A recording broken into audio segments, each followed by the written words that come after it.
our legendary racing heritage, all of our pioneering four-wheel drive experience, come together in one amazing new vehicle. Hi, I'm Jaqueline P'ng and you're watching the HTV Evening Highlights.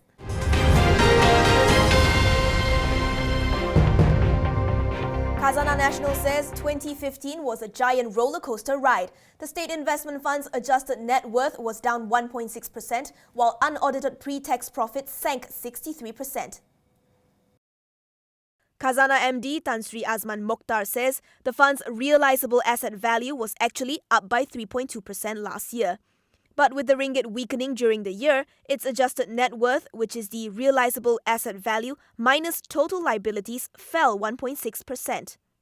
Yes, it was a rather roller coaster year from a market and currency standpoint, generally with a downward trend. Last year, Khazanah's realizable value inched up to 150.2 billion ringgit, while adjusted net worth was down to 109 billion ringgit. Pre-tax profit fell to 1.2 billion ringgit from 3.2 billion a year ago. Still, the fund paid a dividend of 1.05 billion ringgit to the government, up 11.7% from 2014. During the period, Khazanah made 23 investments worth 8.7 billion ringgit. It gained 2.9 billion ringgit from 10 divestments. The state agency has stakes in some of the country's biggest listed firms, including Malaysia's second-largest banking group, CIMB, utility giant Tenaga Nasional, and national carrier Malaysia Airlines. Crude oil may have bounced back above the $30 mark today, but that's not going to hold for long. MIDF research says oil players and investors are going to be more bearish on the market than ever. This amid talk we could see the market fall to a low of $10 a barrel. Oil prices are getting smoked by the turmoil in China's markets and just too much supply. Yesterday, US crude WTI recorded a historic dip, falling to as low as $29.93. Meanwhile, Brent crude fell to as low as $30.40. MIDF notes that the oil prices has an inverse relationship with the dollar, so crude's drop yesterday could be partly blamed on the currency. The dollar index gained 0.17% yesterday. MIDF says crude oil's latest price movement could bring out more bears. There's also news that hedge funds are heading for the exit in the oil futures market. The research house says crude oil prices are likely to head lower, although below $30 would be unsustainable for most oil exporters. Unsustainable or not, major global investment banks are warning there is no bottom in sight. Standard Chartered, for one, is reportedly warning that $10 per barrel could be a reality. In the past 19 months, oil has shed about 70% of its value. BP is now planning to slash at least 4,000 jobs worldwide.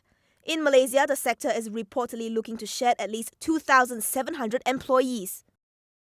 Ramly Group, the company behind the popular Ramly Burger brand, expects revenue to double once its new factory becomes fully operational in 2018. Founder and Managing Director Dato' Ramli Mokni says he's looking at turnover hitting the 2 billion ringgit mark.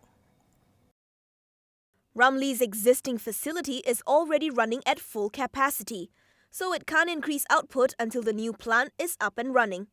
The 1 billion ringgit Ramly production complex, as it is known, will be located at the Halal Hub Industrial Park in Bukit Indah, Klang. It will have storage depot, halal logistics, a training centre, as well as a research and development centre. The complex will be producing 300 metric tons a day, a four-fold increase in output. It will kick off operations in 3 phases starting end 2017. The increase in production capacity would also enable the group to increase overseas sales. The group currently exports to Singapore, Thailand, Indonesia, Cambodia, Myanmar and Bangladesh. Myanmar's labour agencies are threatening to stop sending migrant workers to Malaysia. This after the local Malaysian embassy reportedly announced a 10-fold increase in visa fees. According to the Myanmar Times, the visa application fee has been hiked from $6 to $57. That has upset local labour agencies, and the news portal says demonstrations could follow. The hike was reportedly necessary to improve visa technology as well as to improve the system's speed and security. The portal says an estimated 1 million Myanmar migrants work in Malaysia. And that wraps up the evening highlights. I'm Jaqueline P'ng. Thank you for watching.